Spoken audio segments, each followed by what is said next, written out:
भगवान गोपाल कृष्ण महाराज की जय. मागच्या पिढीमध्ये घरोघरी पहाट वेगवेगळ्या रीतीने होत असे. पहाटे उठून बायका अंगण झाडून सडा संमार्जन करीत असत, रांगोळ्या काढीत असत. पुरुष स्नानसंध्या उरकून देवास जागे करीत असत. रात्री झोपलेले देव असतात ही कल्पना आणि शेजारती करून त्यांना झोपवले जात असे आणि प्रातःकाळी भूपाळी म्हणून देवांना जाग करण्याची प्रथा त्यावेळी होती. देव कधी झोपतो का हा प्रश्न इथे गौण आहे बरं. देव जसा आपली माता आहे, पिता आहे, त्याचप्रमाणे तो आपला लेकरू सुद्धा आहे.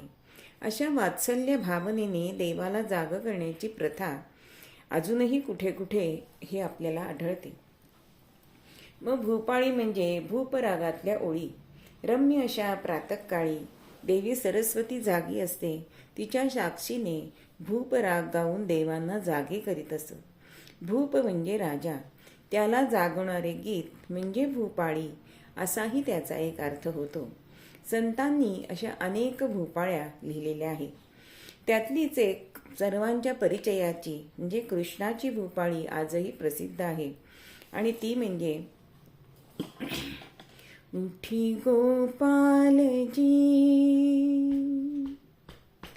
उठी गोपालजी, जाई धेनुकडे, पाहती संगडी वाट तुझी, उठी गोपालजी. लोपली हे निशी, मंद झाला शशी, मुनिजन मानसी, ध्याती तुझला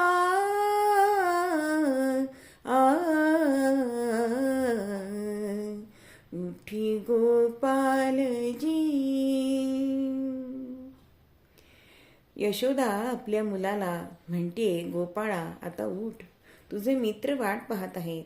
गाई घेऊन तू वनात जा, रात्र संपली, सूर्याचा उदय झालाय.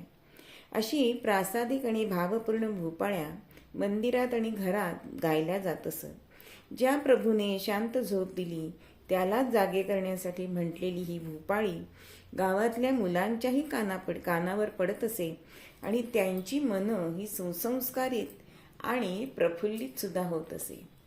भगवान गोपाल कृष्ण महाराज की जय.